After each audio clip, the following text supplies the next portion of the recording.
শুকরিয়া জ্ঞাপন করি যিনি আমাদেরকে 18,000 মখলুকাতের মধ্যে সর্বশ্রেষ্ঠ জীব মানুষ করে পাঠিয়েছেন। পাশাপাশি তার সর্বশ্রেষ্ঠ নেয়ামত সব থেকে প্রিয় হাবিব না চাইতে আল্লাহ আমাদেরকে স্টার প্রাইজ দান করেছেন।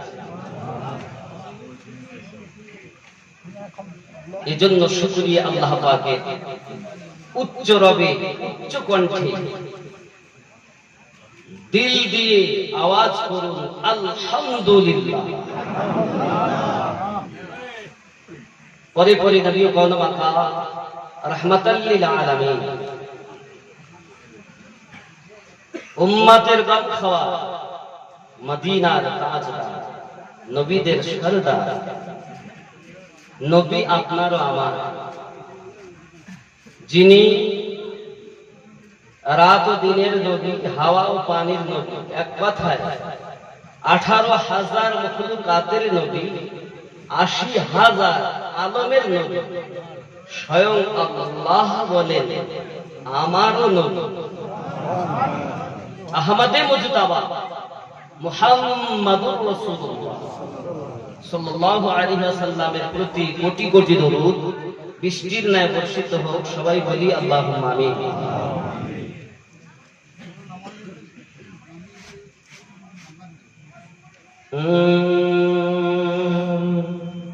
কি নাম হবে? নবীর দেশে চলো না, জিয়ারতে ওই মদিনা, স্বপ্নে আমি দেখি সোনার মদিনা। কোন দেশে যাবে? নবীর দেশে। মান যারা কবরি ওয়াজাবাত লাহু শাফাআতি,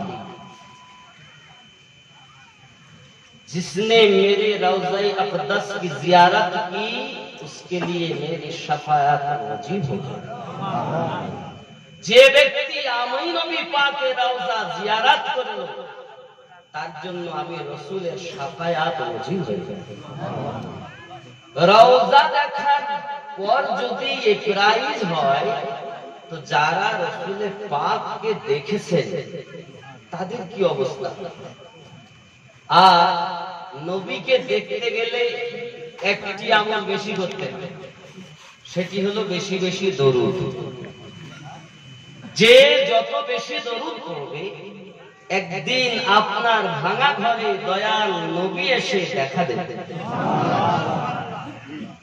ডাইরেক্ট দেখা আলাদা, আর দিলের চোখ দিয়ে নবীকে দেখা এ হলো প্রেমিক ছাপ। দেখতে পাবে প্রেম আর ভালোবাসা দুটোর মধ্যে পার্থক্য জানেন বাপজি আমার? এই দুটির মধ্যে পার্থক্য হলো ভালোবাসা কাকে বলে আর প্রেম কাকে।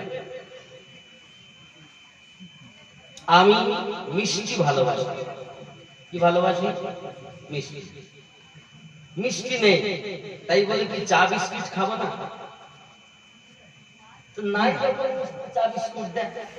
মিষ্টিকে আমার ভালোবাসা, ভালোবাসা আছে কিন্তু নেই চা বিস্কুট।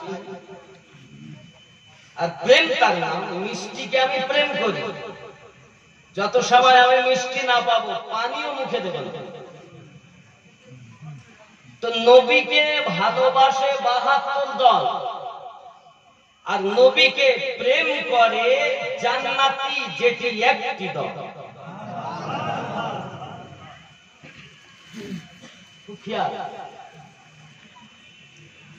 ভালোবাসা তারাই বলে নবী আমাদের জন্য মেসেঞ্জার, আল্লাহর পক্ষ থেকে কুরআন মাজিদ এনে দিয়েছেন। বাস খতম। जो कुछ मांगना है रब से मांगो, যাহা কিছু চাইবে আল্লাহর কাছে চাও। খতম। যাদের জন্য নবী পাক শুধু মেসেঞ্জার, এরা 72 দলে। আর যাদের জন্য নবী ঈমানের মূল, নবী জানের জান, আল্লাহ পাকের হাবিব ইহ জগতে যার মুহাব্বত ইশক প্রেম ব্যতীত নামাজ রোজা হজ যাকাত তেলাওয়াত কিছুই হয় না, তারাই হলো সুন্নি জামাত।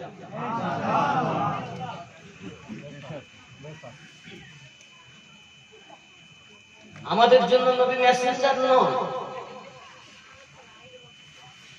উনি আল্লাহ পাকের পরে পরে যাহা কিছু আছে সমস্ত ক্ষমতার অধিকারী আল্লাহ নবীকে বানিয়েছেন। কোরআনুল মাজিদ রাসূল পাক সাল্লাল্লাহু আলাইহি সাল্লাম এনে দিয়েছে। কোরআনের জন্য নবী পাক আসেননি, নবী পাকের খাতিরে কোরআন এসেছে।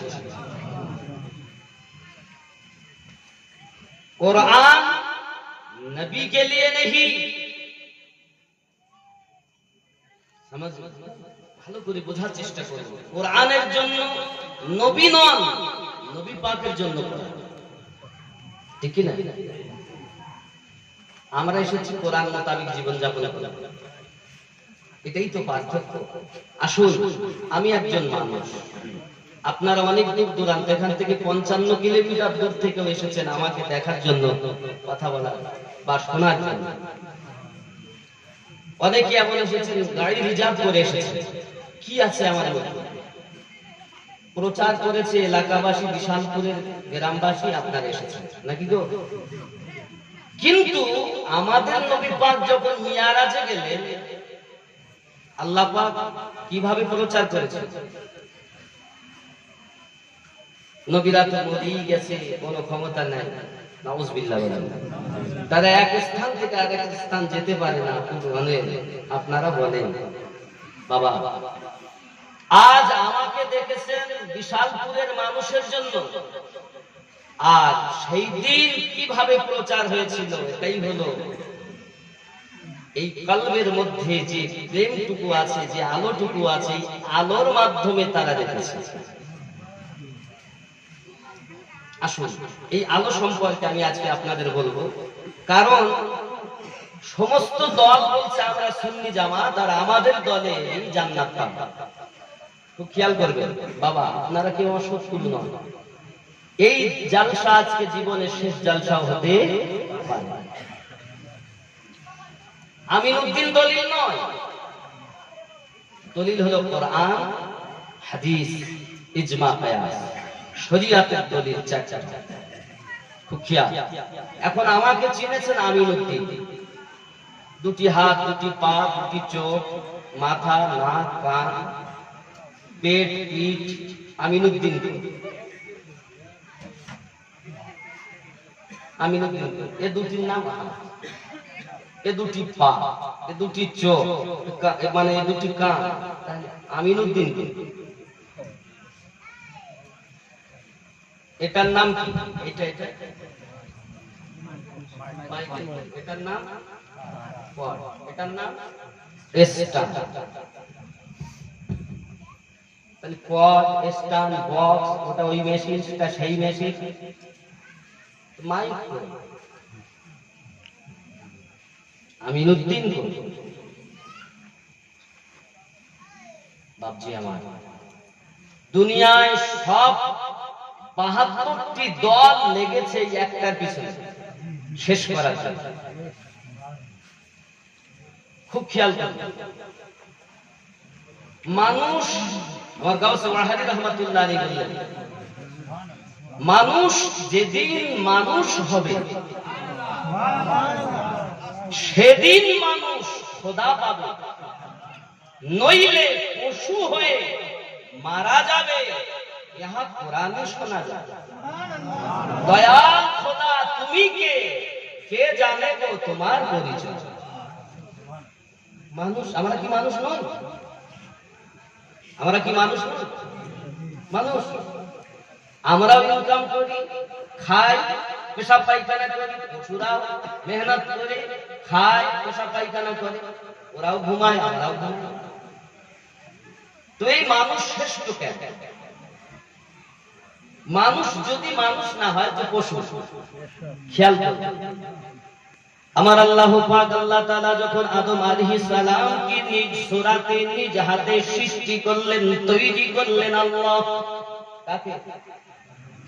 আবুল বাশার, যার উপাধি তাম মানব জাতির পিতা, আমাদের আব্বাকে, আমাদের আব্বা জানকে। মানুষের বাপ কয়টা? আপনাদের বাপ কয়টা গো? একটাই। কে বলেছে?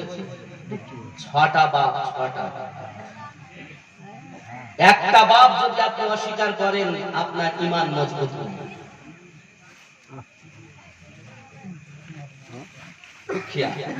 6টা কি তাও বলবেন। আমাদের পিতা হযরতে আদম আলাইহিস সালাম পৃথিবীর জমিনে আল্লাহ পাক তখন আদম নবীকে সৃষ্টি করেছেন নিজ হাতে। আদম আলাইহিস সালামকে জ্ঞান, বিবেক, বুদ্ধি সব কিছু দিয়েছেন, কথা বলার শক্তি দিয়েছেন। আদম নবী কথা বলেন না, আমার আল্লাহ পাক বলেন, ওগো আদম তুমি কথা বলো। 40 বছর পর্যন্ত আদম নবী কথা বলেননি। হঠাৎ যখন আমার আল্লাহ পাক বললেন, আদম কথা বলো না কেন? আদম নবী বললেন, আলহামদুলিল্লাহ আল্লাহ, আপনি আমাকে হুকুম দেননি বলে আমি আদম 40 বছর কথা বলিনি। আল্লাহু পাক রব্বুল ইজ্জত বলে, আদম রে, তুই যে আমার প্রতি মোহাব্বত দেখালি, আমার প্রতি যে ইশক দেখালি, আমার প্রতি যে আদব দেখালি, এই আদবের খাতিরে আমি আল্লাহ পাক আদম, তুমি এবং তোমার জাতকে ইশকার একটা জ্যোতি দিয়েছি। ওই জ্যোতিটার জন্য তারা শ্রেষ্ঠ।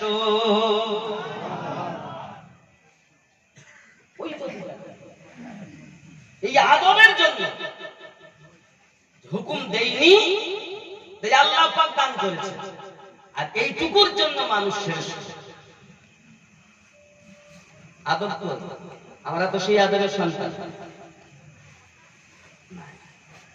মিল্লাত ইসলামিয়া আমার বুঝুন, তাহলে আমি শ্রেষ্ঠ মানুষ বলে মানুষের কাছে পরিচয় দেই। ওগো আমার সোনা মালিকেরা, পৃথিবীর জমিনে আমি আমিনউদ্দিন যদি শ্রেষ্ঠ মানুষ হতে চাই, আল্লাহওয়ালা হতে চাই, কাম কি? কাম, কাম মানে কাজ না, এটা ওই কাম না। নিজের ভিতরে একটা ভাব আছে, ওই মেয়েটা কত সুন্দরী, ওই বউটা কত সুন্দরী, যদি ও আমার জীবনে আসতো আমার জীবন ধন্য হয়ে যেত। কি সুন্দরী গো।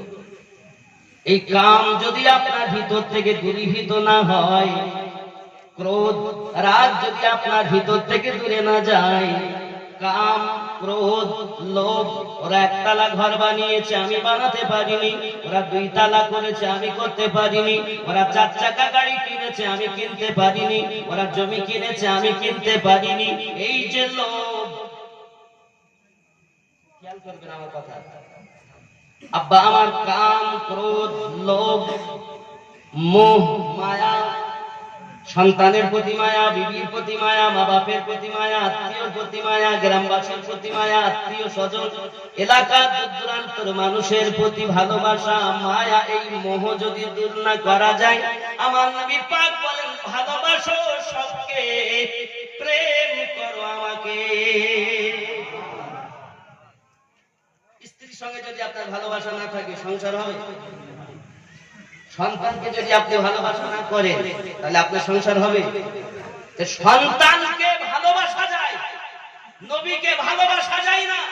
যারা নবীকে ভালোবাসে তারাই বাহাদুর দলে, আর যারা নবীকে প্রেম করে তারা জান্নাতি দলে।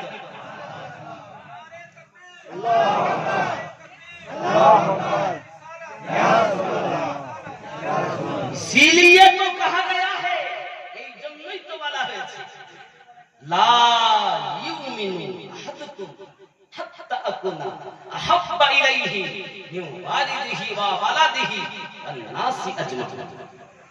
হতে পারবে না তুমি ঈমানদার ততক্ষণ, যত সময় তোমার সন্তানের থেকে বেশি, মা বাপের থেকে বেশি, যত সময় তোমার সম্পদের থেকে বেশি, যত সময় তোমার নিজের জীবন অপেক্ষা বেশি প্রেম না করবে, লা ইউমিনু, মুমিন না। বোঝা গেছে? তাহলে আপনার ভিতর থেকে লোভ দূরীভূত হবে, কাম ক্রোধ লোভ মোহ মাৎসর্য বিলীন করো। তারপরে কি করো? যে মানুষটি নবীওয়ালা হয়েছে, যে মানুষটি আল্লাহওয়ালা হয়েছে, সেই মানুষটার কাছে যাও। আপনি হয়তো বলবেন তার কাছে যাবো কেন? আল্লাহর কাছে যাবো। আল্লাহ পাক নিজেই বলেন অকুনু মা'আস সাদিকিন, সত্যবাদীদের সঙ্গ লাভ করো। এই সত্যবাদী যারা নবীওয়ালা, যারা কোরআনওয়ালা, যারা হাদিসওয়ালা, যারা ইজমা কিয়াসওয়ালা, যাদের ভিতরে আল্লাহর ওই নূরের তাজাল্লা, তাদের সঙ্গ লাভ করো। কি হবে? আল্লাহ পাওয়া, নবী পাবে। নবীকে দেখার জন্য আল্লাহকে তো দেখা যায় না, যায়। অনেকে বলবেন তাহলে নবীর কাছে যাবো কেন? সেটাও আল্লাহ কোরআন শরীফে স্পষ্ট করে জানিয়েছে, তোমরা যাও আমার নবীর দরবারে। قل لا أسألكم عليه أجرا إلا المودة في القربى। এটি হলো আয়াত, আজ প্রথম আয়াতে কারিমা। কিন্তু বাবা আমার আল্লাহ পাক আল্লাহ তাআলা সুন্দর করে জানিয়েছেন, আয় নবী আপনি জানিয়ে দিন, কেউ যদি আপন নফসের প্রতি জুলুম করে ও যেন আপনার দরবারে চলে যায়। কি হবে? আপনার দরবারে যদি যায়, আপনার কাছে যাইয়া সে কি করবে? ক্ষমা ভিক্ষা চাইবে। আমি আল্লাহ পাক আল্লাহ তাআলা, আপনি যদি তাদের জন্য আমার কাছে সুপারিশ করেন, আমি আল্লাহ পাক তার তওবা কবুল করব, তার জীবনের গুনাহ মাফ করে দেব, তার প্রতি গফুর রহিম হয়ে যাব।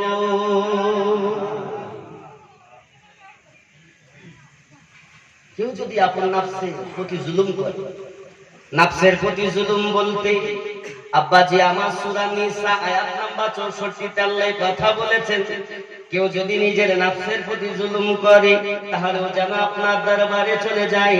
এই সোনা মানিকেরা আমার, আমি স্পষ্ট আপনাদের বুঝাতে চাচ্ছি এই কথাটি। নবী পাকের দরবারে কেন যাবে? আল্লাহ পাক বলেন আমার রাসূলের দরবারে যাও, আর মোল্লারা বলে নবীর দরবারে যাব না।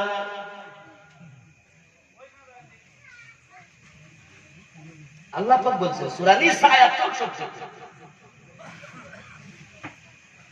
বাবাজি আমার, তাহলে আমরা আল্লাহর কথা মানবো না মোল্লার কথা মানবো? আল্লাহ পাক বলেন যেতে যাওয়ার পরে কি হবে? ফাস্তাগফিরুল্লাহ, আমি আল্লাহর কাছে তওবা ভিক্ষা করো। ওয়াস্তাগফার লাহুমুর রাসূল, তোমাদের পক্ষ থেকে নবী আমার কাছে সুপারিশ করবে। লাওয়াজাদুল্লাহ তাওবাবার রহিমা, আমি আল্লাহ পাক আল্লাহ তাআলা তওবা কবুল করে নেব, গফুরুর রহিম হয়ে যাব।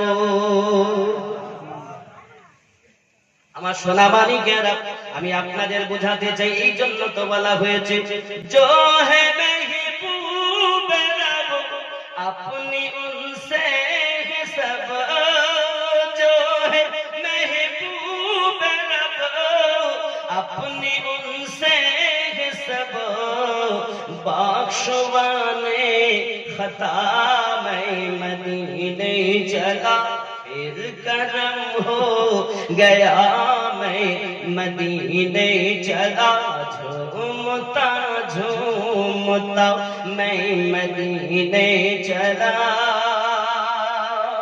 सबसे गुंबद का नूर जंग कर देगा दूर, सबसे गुंबद का नूर जंग कर देगा दूर, पाएगा दिल जिला मैं मदीने चला, झूमता झूमता मैं मदीने चला। जरे बोलूं सुबहानाल्लाह। नबी पाकेर दरबार কাম ক্রোধ লোভ মোহ মাৎসর্য বিলীন করো। তারপরে তুমি একজন আল্লাহওয়ালা নবীওয়ালার কাছে যাও। আল্লাহ নিজেই বলেন অকুনু মা'আস সাদিকিন, সত্যবাদী সঙ্গ লাভ করো। এ বাবাজি, আপনি বলছেন আমি সত্যবাদী দামান করব না, আপনার ব্যাপার, আমি আপনাকে জোর করব না। লা ইকরাহা ফিদ্দীন, ধর্মের মধ্যে কোনো জোর জবরদস্তি নেই। বাবাজি আমার, নবী পাকের দরবারে গেলে কি হবে? হাদিস শরীফে সেও আসে, একজন ব্যক্তি যখন কোরআন মাজিদের সূরা নিসা আয়াত 64 তেলাওয়াত করেছেন, নিজেকে অপরাধী মনে করে, পাপী মনে করে, কারণ ঠিকমতো 5 ওয়াক্ত নামাজ পড়তে পারে না। যদিও নামাজে চলে যায়, নামাজে যাওয়ার পরে বেটা বিটির খেয়াল হয়, ব্যবসার খেয়াল হয়, বিবি বাচ্চার খেয়াল হয়, বন্ধুদের খেয়াল হয়। আপনি সব কিছু ত্যাগ করে মসজিদে গেছেন নামাজ পড়তে। আচ্ছা, নামাজ পড়া শুরু করেছেন যে আল্লাহ নিয়ত করে নিয়েছেন, আপনি নিয়ত করার পর আপনার ব্রেন অন্যদিকে যায় কি?